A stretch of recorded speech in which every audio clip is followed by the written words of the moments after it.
할렐루야. 전쟁과 폭정으로 실험하던 11세기 중엽 영국의 코번트리라는 지방의 영주에게는 아주 나이가 어리고 아름다운 고디바라고 하는 아내가 있었습니다. 이 아내는 당시 시민들이 막중한 세금으로 인해서 실험하는 것을 불쌍히 여겨 남편에게 세금을 줄여달라고 했습니다. 그러나 남편은 아내의 요청을 거절했죠. 아내가 계속해서 백성들을 위해서 세금을 줄여달라고 간청을 하니까 남편이 이렇게 말합니다. 만약 당신이 실오라기 하나 걸치지 않고 벗은 몸으로 말을 타고 마을을 한 바퀴 돈다면 내가 한번 고려해 보겠소 라고 답을 했습니다. 이 말은 들어주지 않겠다는 거죠. 11세기 때에 귀족의 아내가 벗은 몸으로 말을 탄다고 하는 것은 상상할 수도 없는 일이지 않습니까?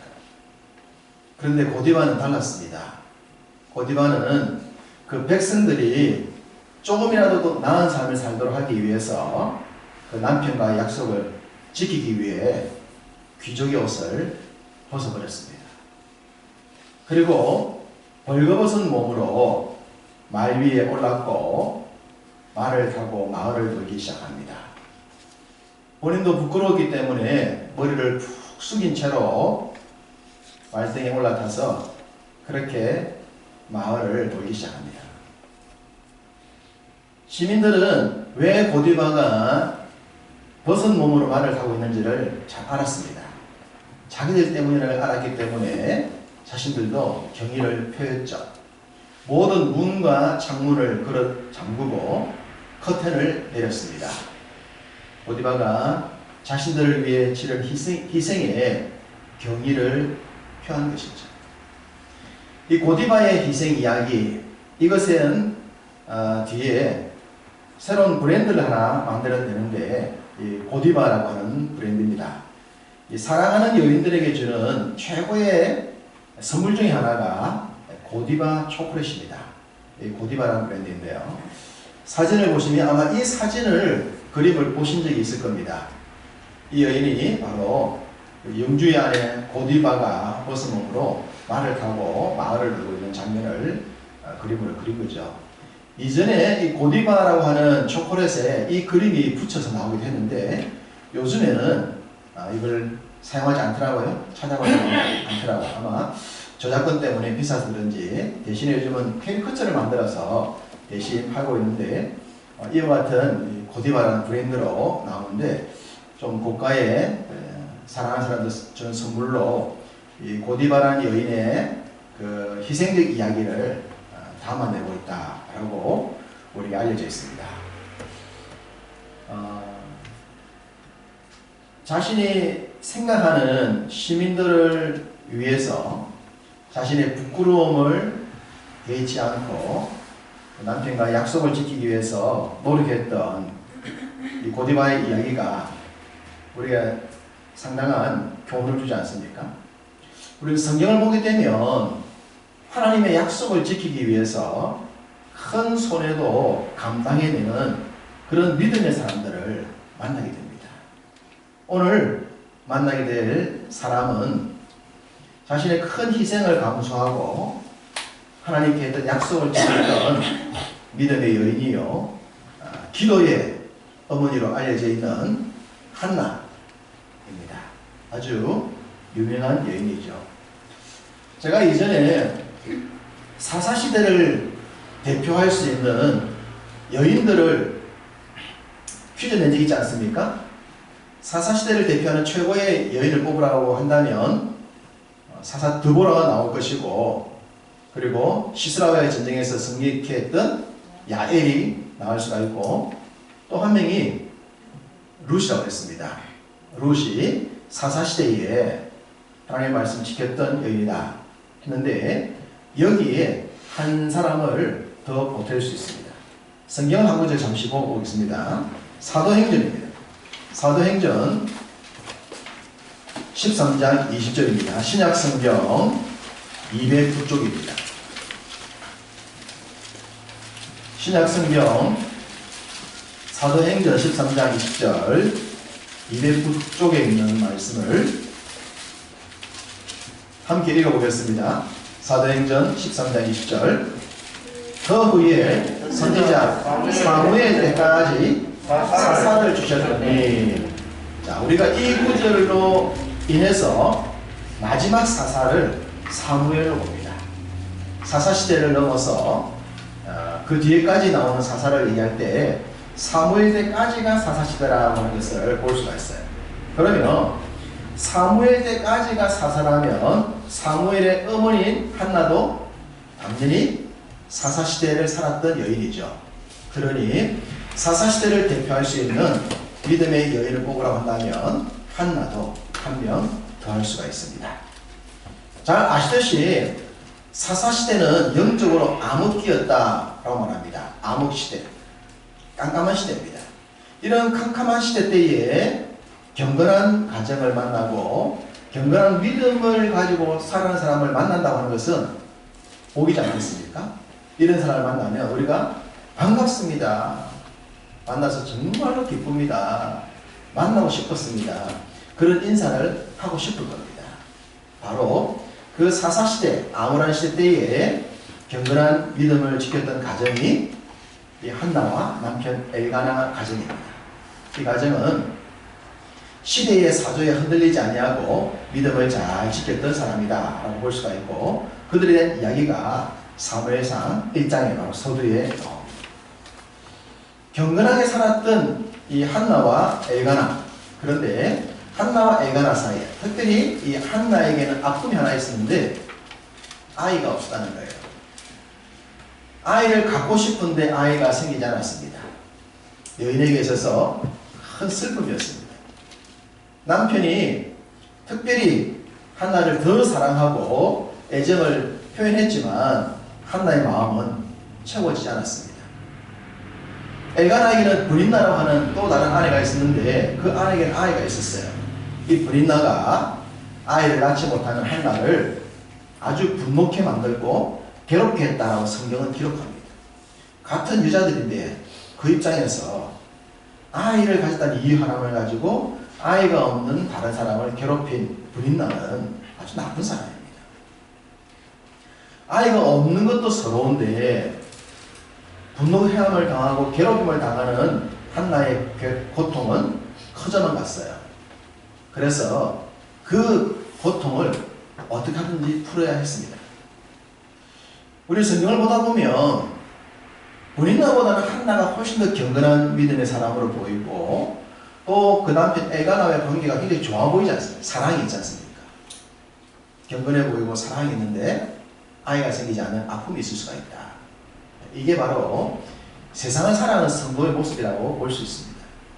우리가 믿음을 지키고 경건하게 살고 부부가 함께 믿음의 도를 지키면서 살아가지만 환경적인 데는 계속 어려움과 아픔들이 있을 수가 있다고 하는 거예요.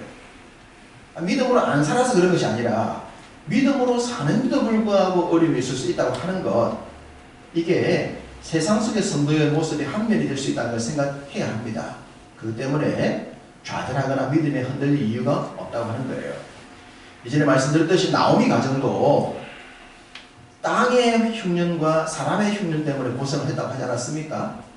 그런 고생에 있어서 저주받은 삶처럼 보였지만 오히려 그것이 계기가 되어서 이제는 풍년의 삶을 바꿨다 말씀드렸습니다.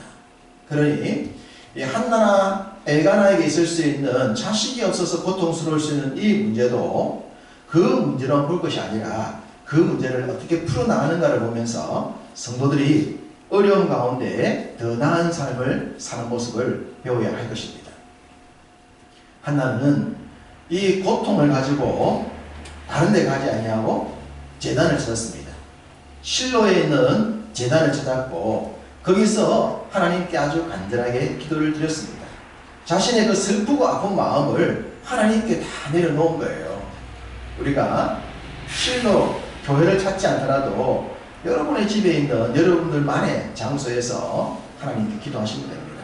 힘들고 아프고 넋두리 하고 싶고 뭔가 좀 드러내놓고 싶고 있을 때는 하나님을 만나는 시간, 하나님을 만나는 장소가 꼭 있기를 바랍니다. 한나는 기도했습니다. 그 기도하는 내용이 오늘 본문 11절입니다. 11절 말씀, 오늘 본문 바로 앞에 있는 11절 말씀을 같이 읽겠습니다. 서원하여 이르되 만군의 여호와여, 만일 주의 여종의 고통을 돌보시고 나를 기억하사 주의 여종을 잊지 아니하시고 주의 여종에게 아들을 주시면 내가 그의 평생에 그를 여호와께 드리고 삭도를 그의 머리에 대지 아니하겠나이다. 네.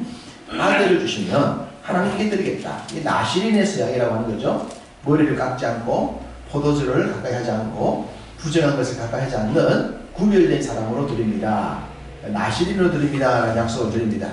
우리로 말하면 자녀가 없다가 하나님 자녀를 주시면, 그러니까 아들을 주시면 목사로 만들게요. 그런 기도 하지 않습니까? 그런 걸 우리가 서원기도라고 말하는데, 그런 서원기도 좀 조심을 해서 기도해야 됩니다. 특별히 그 자녀의 인생과 관계된 문제를 부모님이 너무 쉽게 말해서는 안 돼요. 그리고 미리 서원을 하는, 당겨서 하는 이 하나님께 약속인데, 이런 걸 일종의 외상기도라고 할 수 있습니다. 외상기도. 외상기도는 반드시 갚아야 되는 기도예요. 외상을 했으면 갚아야 하지 않습니까? 이게 못 갚을 수가 있는 상황이 생길 수 있는 거예요. 그러니 이런 서원 기도할 때는 정말 신중해야 되고, 기도를 했다면 반드시 지켜내어야 합니다. 한나가 하나님께 이런 서원 기도를 드렸습니다. 열심히 그 아이가 없었던 삶과 본인 나이가 당했던 아픔을 다 토로하면서 열심히 기도를 했는데, 그 기도하는 한나 곁에는 엘리 제사장이 있었습니다. 근데 엘리 제사장이 영적으로 조금 문제가 있는 사람이었어요. 이 엘리 제사장이 기도하는 한나를 보면서 어떻게 말합니까? 언제까지 취하여 있겠느냐? 포도주를 끊으라 라고 말했습니다. 아니, 제사장이 기도하는 건지 술주정하는 건지도 구별을 못합니까? 그냥 가만히 있었더라면 본전이라도 할 수 있을 텐데, 괜히 이 엘리 제사장이 입을 열어가지고 큰 낭패를 당한 거예요. 기도하는 사람에게 술을 끊으라고 말했으니 그 시대 엘리 제사장의 영적 상태가 어떠했겠는지를 충분히 짐작할 수 있습니다. 문제는 이 엘리 제사장에게는 자녀들도 문제였다고 하는 겁니다. 자, 2장 12절을 보십시오. 2장 12절을 보시면 엘리의 아들들은 행실이 나빠 여호와를 알지 못하더라 라고 말합니다. 행실도 나쁘고 여호와도 알지 못하는 것이 제사장의 자녀들이 있습니다. 상상을 한번 해봅시다. 제사장이라면 늘 제사하는 그런 가정이지 않습니까? 그런 가정의 자녀가 여호와를 모른다.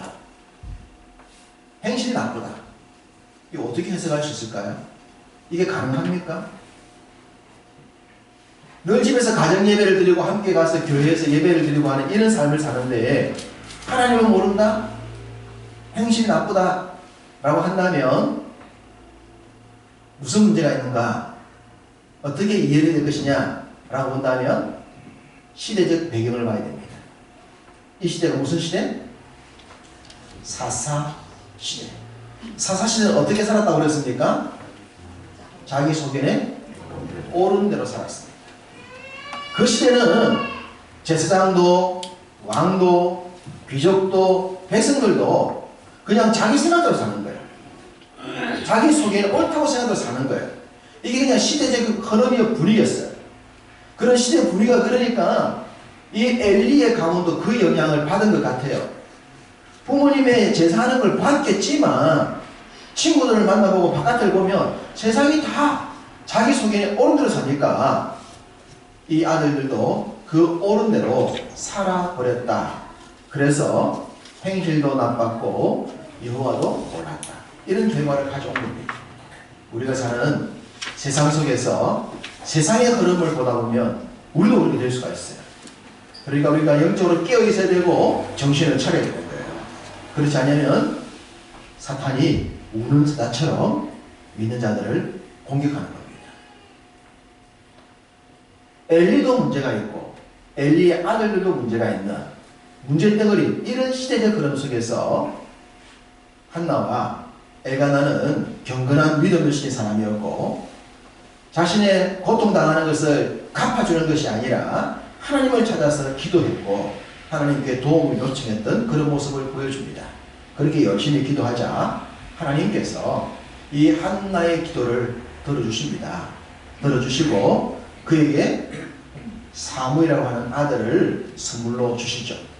새로운 시대를 일어나왔던 참 믿음의 번째 사람 사무엘이라는 아들을 얻게 됩니다. 그리고 유대인들의 일반적인 환경을 볼 때 이제 어머니에서 처음으로 떨어지기 시작할 때가 주로 젖을 때이더라 그래요. 젖을 땐다라고 말하는 것은 이제 부모에부터 좀 떨어져 나간다 그런 의미인데, 우리는 요즘 뭐 젖을 훨씬 빨리 떼지만 제가 어렸을 때로 돌아가 보면 6살, 7살 그 초등학교 갈 친구들도 막 엄마 젖 물고 있고 또 그렇게 했거든요. 젖을 이제는 그렇게 떼는 게 많죠. 유대인들도 젖은 1, 2년이 아니라 4, 5살 정도까지 그렇게 젖을 떼는 시간까지 어머니의 개인 교육, 가정 교육이 모태 교육이 시작될 때가 이 젖을 뗄 때까지라고 본 겁니다. 인생에 있어서 가장 중요한 어머니의 교육이 이때 이루어지는 거예요. 젖을 뗀과 동시에 이 아이가 밖에 나가더라도 율법으로 살아갈 수 있도록 만드는 그 중요한 역할을 엄마가 해내는 겁니다. 한나가 젖을 뗄 때까지 사무엘을 경건한 아이로 양육을 해냅니다. 그리고 이제 젖을 뗄 때가 되었어요. 자, 본문 22절을 보십시다. 본문 22절 보면 이렇게 말합니다. 오직 한나는 올라가지 아니하고 그의 남편에게 이르되 아이를 젖 떼거든 내가 그를 데리고 가서 여호와 앞에 뵙게 하고 거기에 영원히 있게 하리라. 젖을 뗄 때까지. 젖을 떼거든. 젖을 뗀다고 하는 것은 이제 이 한나와 사무엘이 헤어진다는 거예요. 이 아이를 집에서 키우는 것이 아니라 엘리 제사장에게 보내야 된다라고 하는 바로 그때를 말하는 겁니다. 그 시기를 보여주고 있습니다. 그런데 한나가 이 22절 말씀처럼 젖을 떼면 아이를 제사장에게 맡기겠습니다. 맡깁니다. 라고 얘기를 하고 있습니다. 이 장면을 한번 다시 생각을 해봅시다. 저는 이 부분을 보면서 아무리 생각해도 쉽지가 않아요. 경건한 가정에서 엘가나와 한나가 아이를 경건하게 젖될 때까지 4~5년을 잘 키웠어요. 그러고 난 뒤에 계속 이 아이를 양육을 해야 되는데 이제 이 아이를 어디 맡기냐 그러면 엘리와 엘리의 아들들이 있는 곳에 맡게 되는 겁니다. 근데 엘리는 어떤 사람이라고요? 기도하는 사람인지 술 먹은 사람인지 구별을 못하는, 그리고 자식들이 믿음 생활을 하지 않은 자식 교육을 실패한 사람입니다. 그리고 그곳에 사무엘을 맡기게 되지면 엘리의 아들들과 함께 살아야 되는데 엘리의 아들들은 어떤 아들들입니까? 행실도 나쁘고 여호와도 모르는 사람이에요. 바로 그곳에 내 아들을 교육장소로 맡길 수 있겠습니까? 여러분 같으면 어떻겠습니까? 여러분 아이를 교육장소로 보내는데 그 교육장소 선생님이 엘리고 학생들이 엘리 아들들입니다. 보낼 수 있겠습니까? 쉽게 못 보낼 것 같아요. 고민되지 않겠습니까? 내가 비록 하나님께 서원 기도는 했지만 하나님께 이럴 것 같아. 하나님, 그곳에 보내는 것보다 제가 더 잘 키울게요. 제가 홈스쿨링 하겠습니다. 홈스쿨링 충분히 맡기는 것보다 더 잘 키울 수 있습니다. 지금 엘리 아들들 보면요, 아이 못 빼내요. 사람이 환경에 영향을 받는데 이 아이를 맡겼는데 엘리 영향받고 엘리 아들들 영향받으면 내 아들도 어떻게 되겠는가 충분히 짐작할 수 있지 않습니까? 그러니 쉽게 못 맡기는 겁니다. 거기에 맡길 수 있다고 하는 것은 그런 곳에 맡겨도 내 아이가 잘 자랄 수 있다는 확신을 갖지 않으면 못 맡기는 겁니다. 험한 세상에 우리 자녀를 보낼 때 그런 험한 세상에 보내도 내 아이는 영적으로 잘 자랄 수 있다는 확신을 가져야 보낼 수 있는 거예요. 제가 어린 딸 우리 예림이가 태국으로 6개월 단기 선교 가고 중국으로 1년 선교 나가고 또 지금 호주로 1년 공부하러 간다고 혼자 나가요. 사람들이 딸내미를 어떻게 보내냐고 많은 사람들이 염려를 해드렸습니다. 근데 저 아이를 믿으니까 저 아이를 이끄신 하나님을 믿으니까 그래서 어릴 때부터 그 아무 관계도 없는 아무 아는 사람도 없는 태국으로 중국으로 보낼 수 있었다. 한나가 엘리와 엘리의 아들들이 있는 이곳에 그 아이를 맡기겠다는 거예요. 도대체 무슨 용기로 얼마나 용감하면 그렇게 아이를 맡길 수가 있을까? 무엇이 한나로 하여금 그 아들 그 어렵게 얻은 아들 얼마나 어렵게 얻은 아들입니까? 눈물의 덩어리로 그 응어리졌던 그 가슴으로 얻은 아들이잖아요. 너무너무 사랑하는 아들이잖아요. 그 아들을 도대체 어떻게 거기에 맡길 수 있으냐? 이유는 딱 한 가지밖에 없습니다. 한나는 엘리를 보지 않았습니다. 엘리의 아들들을 보지 않았습니다. 한나는 엘리 제사장을 봤습니다. 그가 비록 문제가 있는 사람이지만 그가 제사장이라고 하는 것 그리고 그의 손에 들려있는 하나님의 율법을 본 거예요. 율법. 사람을 본 것이 아니라 하나님의 종을 봤고 환경을 본 것이 아니라 하나님의 말씀을 본 겁니다. 그래서 이 아이가 주의 종을 바라보고 주의 말씀만 바라보면 말씀 속에 자랄 수 있다고 하는 확신을 가진 거예요. 그 확신을 가지고 사무엘을 주저함 없이 엘리와 엘리의 아들들이 있는 그 제단에 맡겼던 겁니다. 사람들은 환경을 많이 봅니다.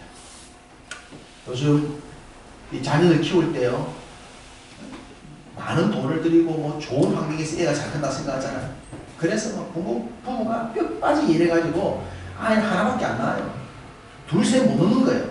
이 아이 돈이 얼마나 들어가는데 세상적인 방법으로 아이를 키우기 위해서 부모가 축구학원에 달려가지고 그래 아들 하나 키우는데 그런 아들들이 정말 괜찮은 아들들이 많이 나오지 않습니다.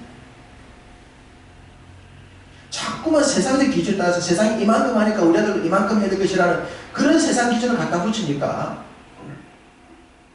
세상처럼 되어버린 경우가 더 많다고 하는 거예요.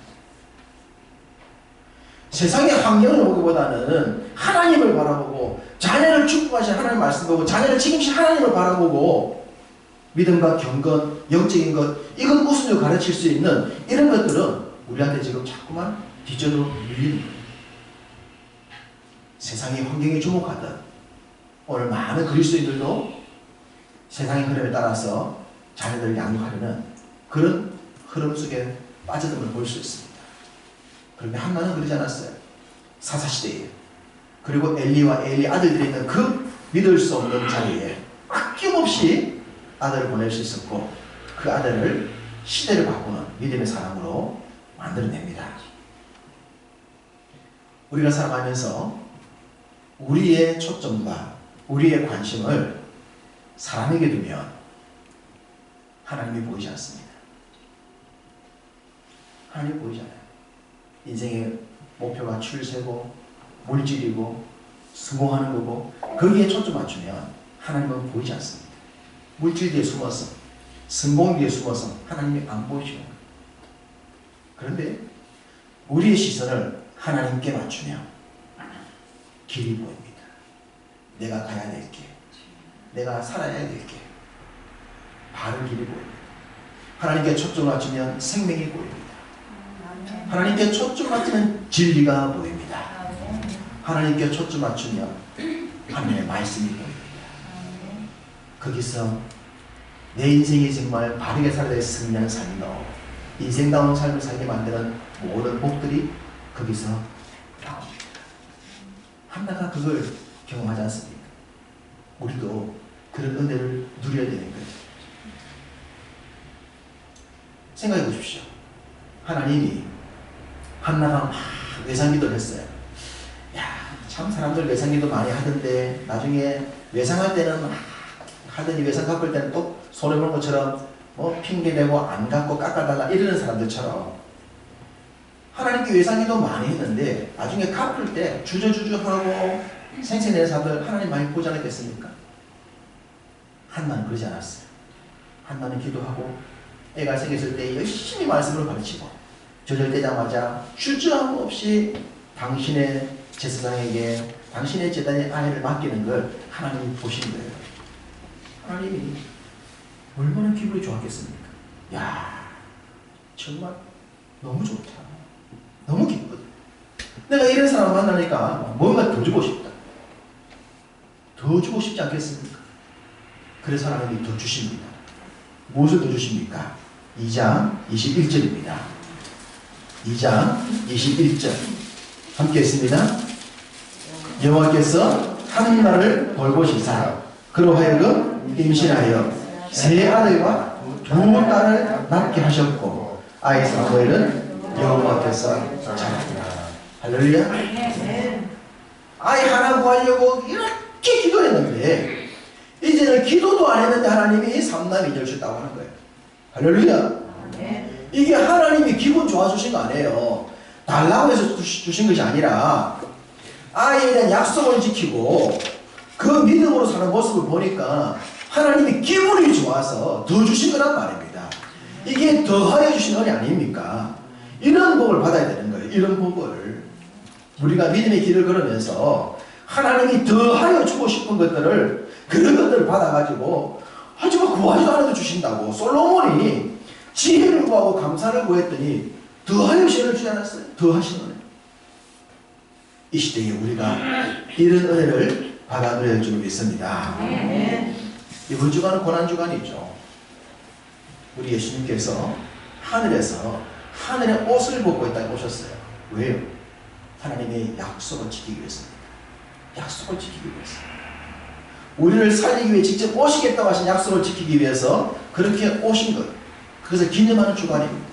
고디바는 사람들과의 약속, 사람들 좀 돌아보기 위해서 남편과의 약속을 위해서 그 왕족의 옷을 벗어버렸습니다. 이제 우리가 주의 은혜를 받은 사람들인데 주님의 고난을 생각하고 주님의 약속을 생각하면서 우리도 하나님의 약속을 좀 신실히 지키는 사람이 되어야 하지 않겠습니까? 안타깝게도 코로나가 오고 난 뒤에 어쩔 수 없이 영상 예배를 드리는 환경이 한국 교회에 주어졌습니다. 어쩔 수 없는 일이었습니다. 그러다가 지금은 회복이 되고 있잖아요. 이제는 더 이상 영상 예배를 드릴 일이 없습니다. 현장 예배가 이미 다 이루어지고 있고 이제 곧 완전히 이루어질 겁니다. 그런데 많은 교회 성도들이 돌아오지 않는다. 많은 교회 성도들이 목사님들이 돌아오지 않는다. 하나님께 예배하는 것이 편리주의에 빠져서 이제는 그냥 편하게 아무 부담 없이 그나마 그렇게 예배를 드리면 방이겠지만 예배 참석 숫자가 지금 현격히 떨어지고 있는 데이터가 나오지 있지 않습니까? 예배는 하나님과 약속인데 그 약속을 지키지 않는 우리의 모습 속에는 하나님의 은혜를 더 받을 수가 없는 거예요. 요즘 우리 시대는 차박인이 캠핑인이 해서 주말이면 밖에 나가는 것이 지금 이 시대의 흐름입니다. 얼마나 많은 곳에 차박인이 캠핑이 비싼 자재들을 사고 좋은 집 놔두고 밖에서 자려고 하는지 몰라요. 그런 말이 있더라고. 제발 잠깐 집에서 자라고.